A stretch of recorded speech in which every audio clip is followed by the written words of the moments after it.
പ്രധാനമന്ത്രി ബെഞ്ചമിൻ നെതന്യാഹുവിനെതിരെ ഇസ്രായേലിൽ പ്രതിഷേധം പുകയുന്നുണ്ട്.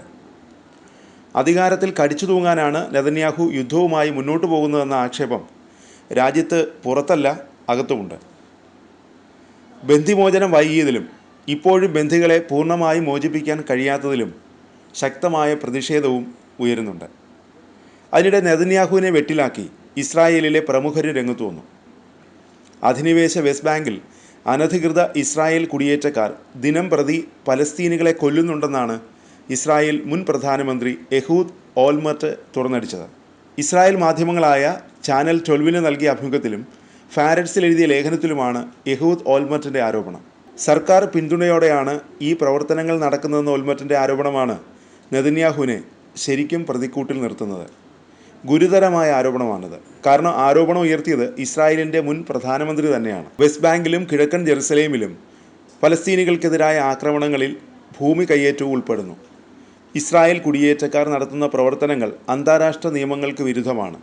ഇത് യുദ്ധക്കുറ്റമായി കണക്കാക്കണം. ഇസ്രായേൽ സർക്കാരിൻ്റെ നിശബ്ദതയും ചിലപ്പോൾ പിന്തുണയും ഈ പ്രവർത്തനങ്ങളെ പ്രോത്സാഹിപ്പിക്കുന്നു, ഓൾമർട്ട് പറയുന്നു. കഴിഞ്ഞ ദിവസം നെതന്യാഹുവിനെതിരെ വിമർശനം നടത്തിയത് മുൻ ഇസ്രായേൽ ഡെപ്യൂട്ടി ചീഫ് ഓഫ് സ്റ്റാഫും ഡെമോക്രാറ്റിക് പാർട്ടിയുടെ തലവനുമായ യയർ ഗോലനാണ്. രാഷ്ട്രീയ നിലനിൽപ്പിനായി നെതന്യാഹു ഗസയ്ക്കെതിരായി യുദ്ധം നീട്ടിക്കൊണ്ടുപോവുകയും വെടിനിർത്തൽ കരാർ ശ്രമങ്ങൾ അട്ടിമറിക്കാൻ ശ്രമിക്കുകയും ചെയ്യുന്നുവെന്നാണ് യയർ ഗോലൻ ആരോപിച്ചത്. ന്യൂയോർക്ക് ടൈംസ് റിപ്പോർട്ടിനെ ഉദ്ധരിച്ചായിരുന്നു ഡെമോക്രാറ്റിക് പാർട്ടി തലവൻ്റെ ആരോപണം. നെതന്യാഹു, സ്മോട്രിച്ച്, ബെൻഗ്വിർ എന്നിവർ കരാർ അട്ടിമറിക്കുകയാണ്.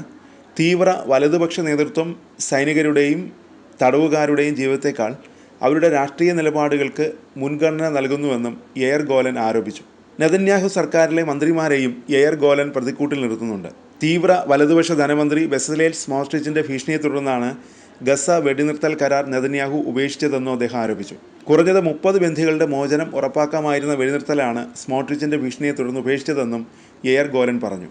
ഗസ യുദ്ധം അവസാനിപ്പിക്കണമെന്ന വ്യവസ്ഥയിൽ ഇസ്രായേൽ സൗദി ബന്ധം സാധാരണ നിലയിലാക്കാൻ US ശ്രമിച്ചിരുന്നു. ദേശീയ സുരക്ഷാ മന്ത്രി ഇറ്റാമർ ബെൻഗ്വിറിൻ്റെ എതിർപ്പ് മൂലം നെതന്യാഹു ഈ നീക്കത്തെ എതിർത്തതായും യയർ ഗോലൻ ആരോപിക്കുന്നു. ഇതിനു പുറമെയാണ് ബന്ദികളുടെ ബന്ധുക്കൾ നെതന്യാഹുവിനെതിരെ ഉയർത്തുന്ന പ്രതിഷേധം. മാത്രമല്ല നിരവധി അഴിമതി കേസുകളും നെതന്യാഹു നേരിടുന്നുണ്ട്. ഇതിലും വിചാരണ നടക്കുകയാണ്. ഇതിനെല്ലാം രക്ഷാകവചമാണ് നെതന്യാഹുവിൻ്റെ യുദ്ധനീക്കങ്ങളെന്ന ആരോപണം കുറേ നാളുകളായി ഉയരുന്നുണ്ട്.